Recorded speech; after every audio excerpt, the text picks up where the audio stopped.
시편 35편 강입니다. 이 시편은 나타난 그림은 나라 간에 조약을 맺었는데 그 조약을 깨고 재전쟁하는 그런 모습입니다. 다윗은 이웃나라와 평화조약을 맺었을 것입니다. 다윗은 계약을 맺은 당사자로서 의무를 충실하게 다한 것으로 보입니다. 그러나 다윗의 대적은 계약을 깨고 트집을 잡아 공격했을 것입니다. 이처럼 대적이 쳐들어와서 심각한 위협에 직면해 있을 때 성전에서 백성들 보는 가운데서 예배를 드렸을 것입니다. 아니면 전쟁터에 나가서 싸우기 전에 성전에서 백성들과 함께 예배 드렸을지도 모릅니다. 어떤 이유로 드렸든 간에 어려움 속에서 하나님께 도움을 구하고 있는 장면입니다. 오늘 시편에서 주목해야 될 부분은 이런 어려움 속에서 각 단락마다 반복되는 찬양입니다. 환난 가운데서도 개인적으로 하나님을 찬양하겠다 했습니다. 또 백성들 앞에서 공개적으로 찬양하겠다고 했습니다. 또 온 백성들이 응답을 받은 기도로 인해서 함께 찬양할 것이고 시편 기록자도 온종일 찬양하겠다는 겁니다. 오늘 시편 기록자가 어떤 상황에서 이렇게 힘든 상황에서 찬양을 했는지 보고 그렇다면 우리도 어떻게 지금 찬양해야 되는지 생각해 보도록 하겠습니다. 1절부터 10절은 도우심을 구하며 개인적으로 찬양하기를 원한다는 내용입니다. 1절에서 3절은 먼저 하나님께 도와주십시오라고 간구하는 겁니다. 근데 모두 다 큰 것과 작은 것이 비교됩니다. 먼저 1절에서 나와 다투는 자란 전쟁을 시작할 때 장수들이 나와서 둘이 나와서 맞짱 뜨는 거라고 하나요? 예, 그런 말입니다. 둘이 장군끼리, 예를 들면 다윗과 골리앗이 싸우는 것 같은 그런 싸움을 말하는 것입니다. 또 나와 싸우는 자라는 말은 두 나라 군대가 함께 맞붙어 싸운다는 뜻입니다. 그래서 하나는 작은 전쟁, 하나는 큰 전쟁입니다. 2절에서도 작은 것과 큰 것이 비교됩니다. 작은 방패는 적과 맞싸울 때 손에 들고 적의 공격을 막아내는 방패입니다. 큰 방패는 보셨죠? 몸 전체를 가리는 커다란 방패입니다. 여럿이 들고 막고 지붕도 막아서 적의 화살을 막아내는 그런 큰 방패입니다. 이렇게 적의 공격을 막아달라고 한 것은 1절에서 나온 작은 전쟁과 큰 전쟁이 바로 적으로부터 시작되었다라는 것입니다. 평화조약을 맺었는데 적군이 조약을 깨고 공격해 왔다라는 뜻입니다. 3절에서도 적의 공격은 계속됩니다. 계속되는 공격에 대해서 하나님께서 창과 단창으로 막아달라고 했습니다. 앞에서는 막기만 했죠. 전쟁에서 먼저 공격을 받으면 먼저 뭐를 해야 됩니까? 싸우는 게 아니라 일단은 막는 겁니다. 그래서 막아달라고 한 것이고 그 다음에는 계속 막으면 안 되죠. 계속 막으면 한이 없어요. 그러니까 이제 짧은 긴 무거운 창과 짧은 단창이나 아니면 도끼 같은 것입니다. 전쟁용 도끼. 이런 걸로 적의 공격을 이제 막는 것입니다. 그래서 단순히 막기만 하는 게 아니라 공격이 갑자기 공격해 오니까 막아주십시오 해서 방패로 막았다가 그 다음에는 이제 공격을 해서 저들을 쫓아내달라는 것입니다. 그런데 그렇게 막아주시고 대신 싸워주실 뿐 아니라 내가 너를 구원하겠다라는 구원의 확신을 달라는 겁니다. 왜요? 싸워주긴 싸워주는데 이길지 질지 모르잖아요. 그러니까 드라마의 끝을 보여달라는 얘기예요.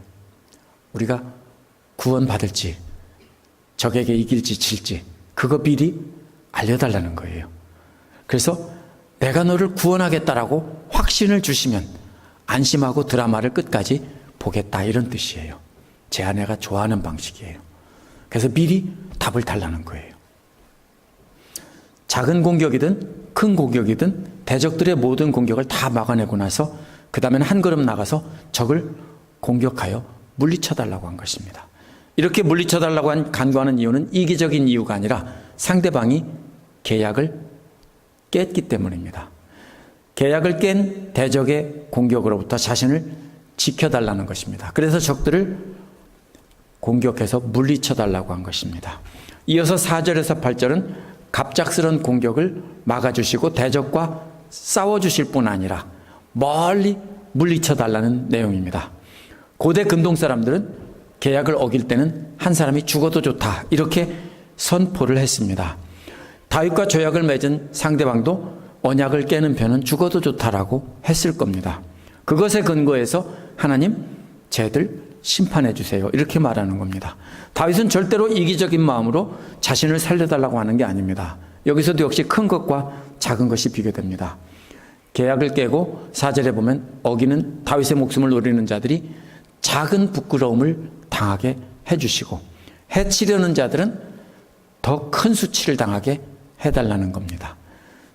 그래서 5절은 대적들이 패해서 겨처럼 흩어지게 해달라고 했는데 이것은 작은 패배이고 주님의 천사들에게 쫓기는 것은 큰 패배입니다. 대적들이 작은 패배와 큰 패배를 당해서 처음에는 어떻게 됩니까? 장수를 잃으면 흩어지죠.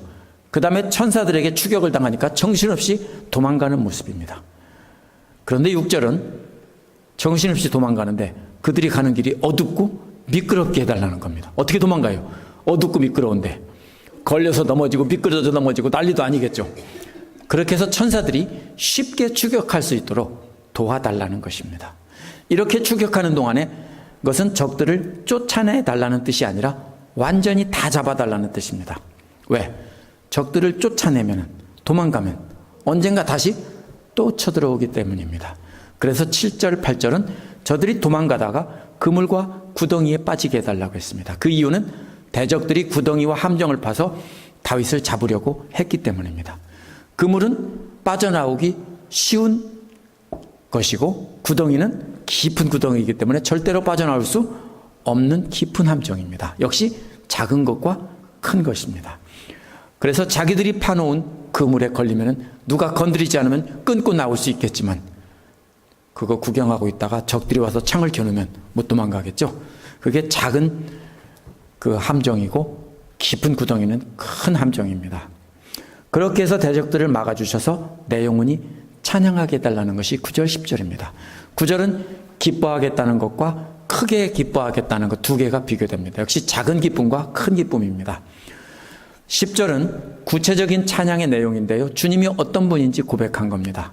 약한 사람에게 물 강한 자에게서 건지신다는 말은 비교적 약한 고난에서 건져주신다는 뜻입니다. 또한 이와 대조되는 말은 억압받는 사람을 약타르는 자에서 건지시는 분이라는 것은 훨씬 더 큰 고난에서 건지시는 분이라는 뜻입니다. 역시 작은 고난에서도 건져주시고 큰 고난에서도 건져주시는 분이라고 찬양하는 것입니다. 근데 이게 어디서부터 나왔다고요? 뼛속부터 나왔다고요. 그냥 입에서만 나오는 게 아니라 자기 가장 깊은 뼛속에서부터 나온 말입니다. 원문은 이렇게 됐습니다. 나의 뼈가 말합니다. 이렇게 되어 있습니다. 마음 가장 깊은 곳에서 나오는 진실된 고백이고 찬양이라는 것입니다. 이렇게 최고로 힘들 때 주님께 간구하면서 주님께서 구해 주실 것을 믿고 뼛속 깊은 곳에서 고난 중에서도 찬양하겠다는 겁니다. 그런데 우리는 어떻게 해요? 조금만 힘들면 힘들다고 하면서 낙심할 때가 많죠. 근데 다윗은 지금 어떤 상태예요? 죽을 상황이에요. 그런데 뭐라고요? 뼛속 깊은 곳에서 찬양하겠습니다 라고 하는 거예요. 주님께서 구해만 주십시오. 이게 지금 1절부터 10절까지의 내용이에요. 11절부터 18절은 내 형편을 아뢰면서 공개적으로 찬양하기를 원한다는 뜻입니다. 이 부분에서 자신은 계약을 충실하게 지켰다는 것입니다. 또 대적이 어려움 당했을 때는 나의 어려움으로 생각하고 함께 애통하며 기도했다는 겁니다. 이거는 계약이 아닙니다. 그런데 다윗은 계약을 넘어서서 내 형제같이 불쌍히 여기고 그렇게 애통하며 함께 울어주고 기도해 줬다는 거예요. 이건 계약이 아니에요. 계약 그 이상이에요. 그런데 계약 이상으로 선을 행했는데 대적은 선을 악으로 갚고 있다라고 말하고 있습니다. 먼저 11절에서 상대편 왕은 거짓 증인을 내세워서 알지도 못하는 일을 캐묻고 있다는 겁니다. 아무것도 죄가 없는 시편 기록자가 먼저 계약을 깼다는 것을 구실로 자신의 공격을 정당화하려는 겁니다. 내가 계약을 깬 게 아니고 다윗 네가 계약을 깼잖아 하면서 다른 거짓 증인들을 들어대서 이제 증언한다는 것입니다. 내 영혼을 외롭게 했다는 말은요, 언제 쓰는 말이냐면 자식이나 배우자가 죽었을 때 마음이 외롭고 쓸쓸하고 아픈 것이라는 뜻을 말하는 거예요. 그게 내 영혼이 외롭다는 말이에요. 잘은 모르겠어요. 자식이 죽어본 적이 없어서. 아내도 죽어본 적이 없어서 그렇게 잘 모르겠어요. 그러나 짐작은 할 수 있어요. 얼마나 마음이 쓰리고 아플까. 강아지나 고양이만 하루만 잃어버려도 마음이 아픈데, 그렇죠? 죽어도 아픈데 내 자식이 죽거나 그랬다면, 아내가 남편이 죽었다면 얼마나 쓸쓸하고 아플까. 그 고통을 느끼게 했다는 거예요. 무슨 소리예요? 그만큼 믿고 사랑했다는 거예요. 그렇죠? 그런데 배신 때리면 어떻게 돼요? 정말로 속상하고 아프죠. 바로 그런 소리예요. 그렇게도 선을 베풀며 그렇게도 내가 사랑했는데 라고 하면서 저렇게 악의적인 고소를 하다니 엄청나게 내 속이 아프고 쓰리다, 이런 소리입니다. 왜 그렇게 사랑하는 가족을 잃은 것과 같은 큰 고통을 느꼈는지 설명한 것이 13절, 14절입니다. 13절에서 시편 기록자는 자신이 대적이 병들었을 때 그 대적을 위해 굵은 베옷을 걸치고 자신을 낮추며 금식하며 기도했다는 겁니다. 새 번역에서 내 기도가 응답되지 않았다라면 좋았을 텐데 라는 말은 무슨 뜻이냐면요, 원어에서 내 기도가 내 가슴으로 돌아왔다는 뜻이에요. 뭔 소리예요? 베옷을 입고 굵은 베옷을 입고 애통하면서 기도했는데 기도가 응답되어서 내 가슴으로 돌아왔다는 얘기예요. 눈물로 기도했더니 그 기도를 하나님이 들어주셔서 대적에게 그 문제를 해결해 주셨다는 얘기예요. 그래서 새 번역은 응답되지 않았으면 좋았을 텐데 라고 하는 거예요. 원어는 내 기도가 내 가슴으로 되돌아왔다, 이런 말이에요. 얼마나 아프겠어요. 그죠? 그렇게 기도했는데 하나님께서도 그 기도를 들어서 응답해 주셨는데, 마태복음 10장 13절에서 나오는 평안이 너희에게로 돌아올 것이라 라는 말과 연결할 수 있어요. 기도가 응답되었고 그 기도가 대적에게 응답된 거지만, 예수님은 반대로 그걸 뭐라고 말했어요? 대적을 위해서 복을 빌면 그 복이 우리에게로 돌아온다라고 했죠. 그래서 이제 사실 이제 그런 뜻으로도 우리가 이해할 수 있어요. 대적의 기도가 응답이 되었는데 그것은 사실 상대방 대적의 이익이 아니라 그것은 내가 그렇게 원수를 위해서 기도한 나의 이익이고 나의 간증이에요. 그 나은 사람, 내가 기도해서 죽었다가 죽을 뻔해서 살아나은 사람의 간증이 아니고요. 그거는 그 사람을 위해서 내가 애통하며 기도했을 때 그것은 나의 간증인 거예요. 그것이 내 가슴으로 돌아왔어도 그거는 나의 간증이고 나의 기쁨인 거예요. 14절은 시편 기록자는 친구나 친척에게 하듯이 그들의 아픔을 함께 아파하고 모친 상을 당한 사람처럼 상복을 입고 몸을 굽혀서 애도했다는 거예요. 계약을 충실하게 지켰을 뿐 아니라 그 이상으로 사랑을 베풀었다는 겁니다.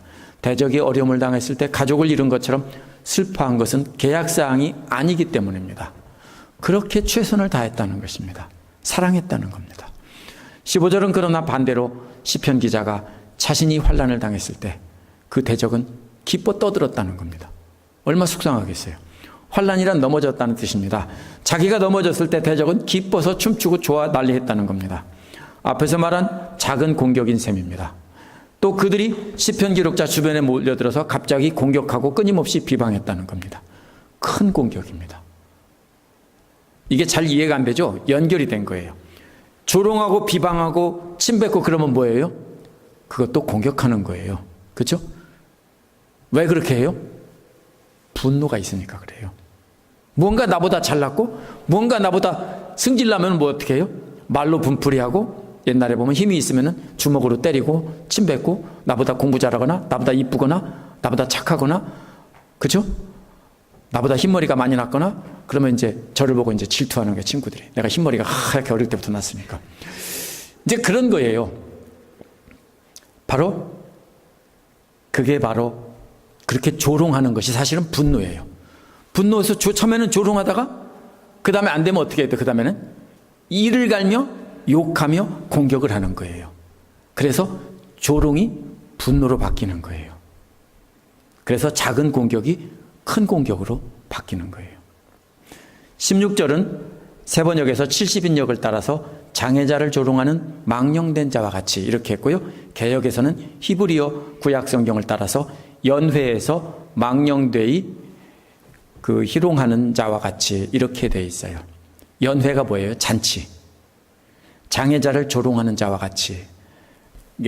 예수님 오기 전에 쓰여진 70인역 구약성서 그리스어로 번역된 것도 그렇게 써져 있고요. 히브리어에서는 잔치에서 망령되이 조롱하는 것 같이, 이런 거예요. 무슨 소리예요, 둘 다? 많은 사람이 모여 있는 데서 조롱하고 망신을 주는 거예요. 결국 조롱은요, 적대적인 마음에서 나오는 것입니다. 그래서 그게 커지면 나를 보고 뭐라고 그래요? 이를 갈았다고 했어요. 조롱하다가 갑자기 왜 이를 갈아요? 처음에는 분노하는 마음에서 조롱하다가 안 되면 그 다음에는 이를 갈면서 욕하는 거예요. 작은 미움, 큰 미움이에요.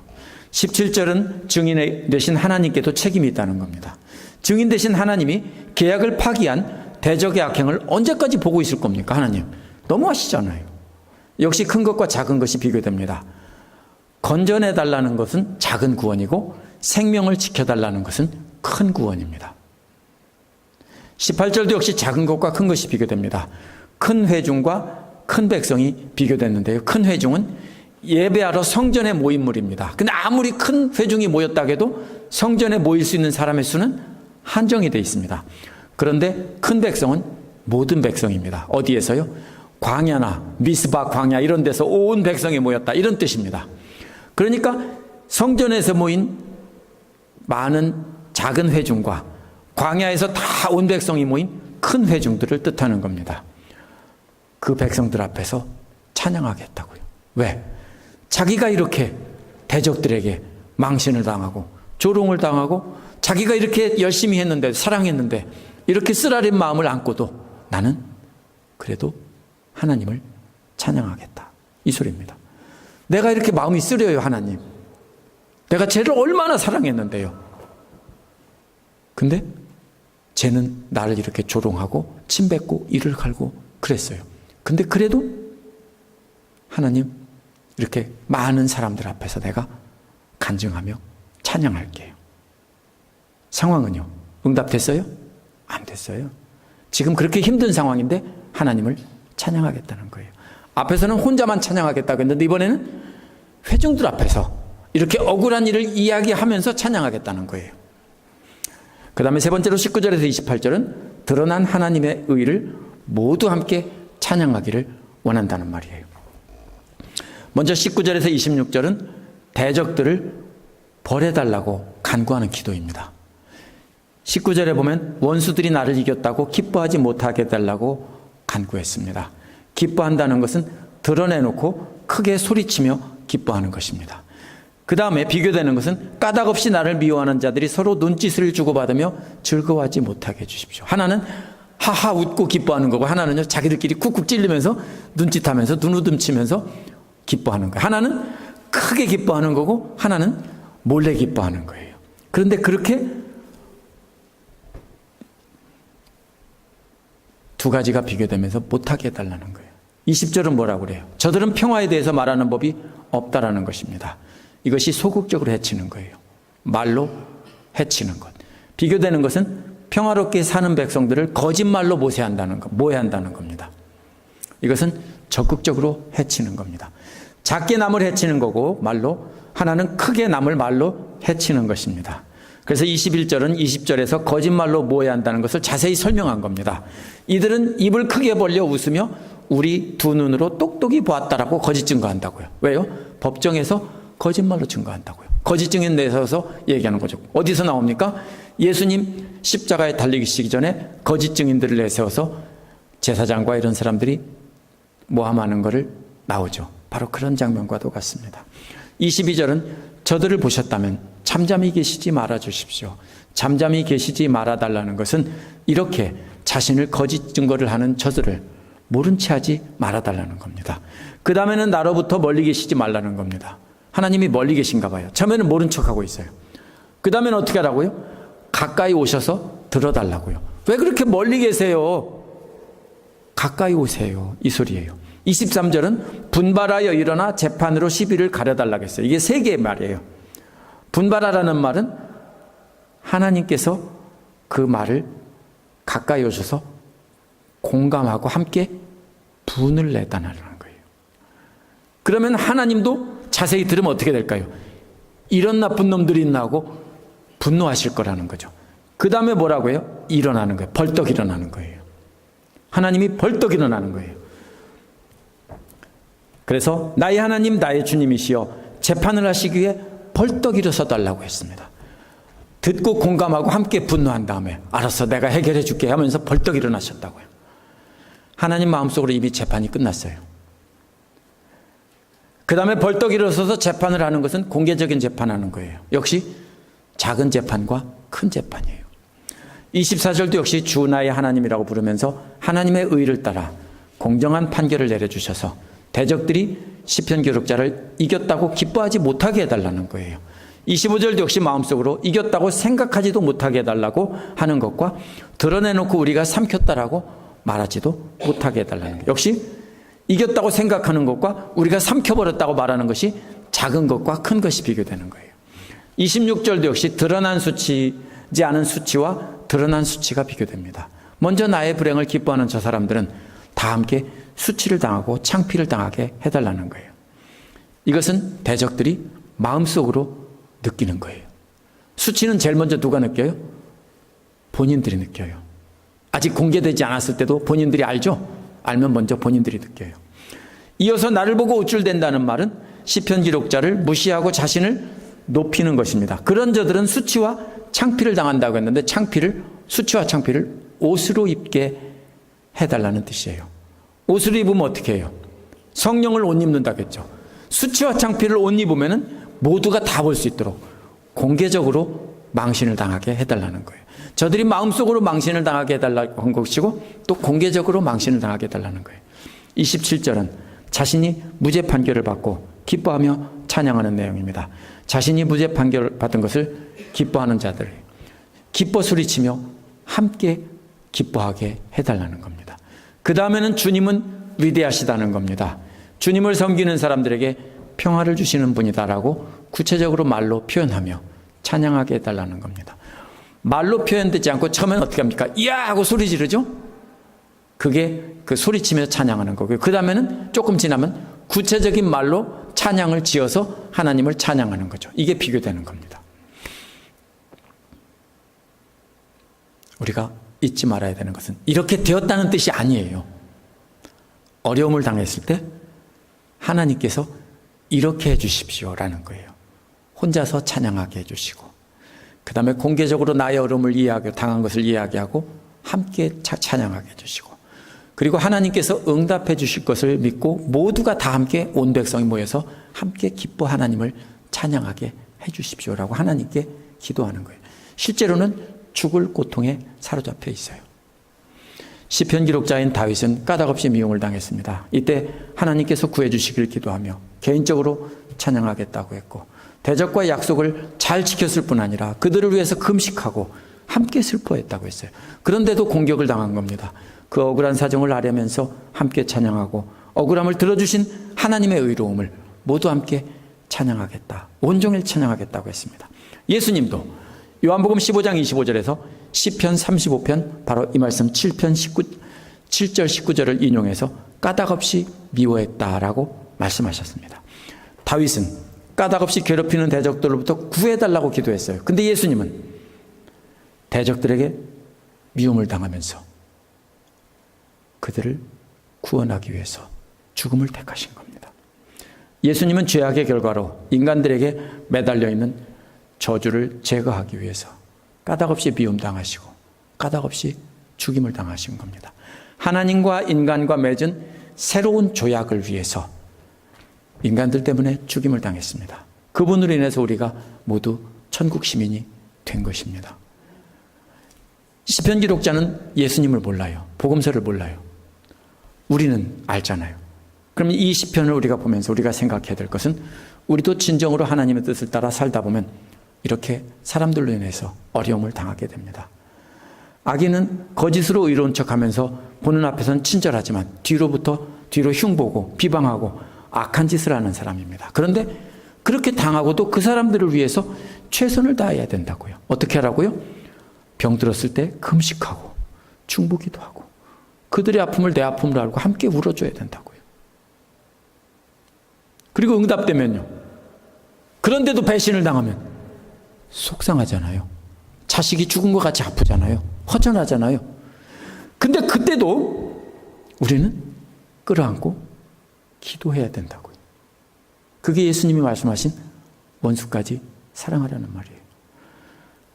그래서 우리는 직접 원수 갚으려고 하면 안 됩니다. 시편 기록자도 자기가 갚은 게 아니라 하나님께 전부 맡겼습니다. 하나님께서 들어줄 걸 믿고 개인적으로 찬양하고, 억울함을 아뢰고 공개적으로 찬양하고, 하나님께서 우리 기도를 들어주셨을 때 그 구원의 하나님을 경험한 사람들과 함께 모두 함께 하나님을 선포하며 찬양하는 것입니다. 우리가 할 일은 예수님께서 본을 보여주신 대로 원수까지 사랑하면서 핍박을 견뎌야 됩니다. 근데 조금만 힘들면 힘들다고 하고 같이 욕하고 같이 따지고 하면 우리는 예수님을 닮으려는 마음이 아예 없는 겁니다. 우리는 당하고 손해보더라도 또 끌어안아야 합니다. 쓰리고 아프죠. 내가 저런 인간을 위해서 금식하고 기도했다니 너무 속상하죠. 그런데도 끌어안고 기도해야 됩니다. 그리고 하나님께 맡기는 겁니다. 원수 갚는 것은 누구에게 있다고요? 하나님께 있다고요. 그래서 모든 성도들이 우리에게 역사하신 하나님의 은혜를 바라보면서 함께 찬양하게 해야 됩니다. 그것이 나로부터 시작해서 지난주 말씀에서도 나왔죠. 하나님 나라, 나로부터 시작해서 내가 원수까지도 사랑할 때 그것은 그 나라는 확장되는 것이고, 오늘 시편에서도 나로부터 시작해서 모두 함께 찬양하자는 것입니다. 그렇게 찬양하는 우리 모두가 되시기 바랍니다.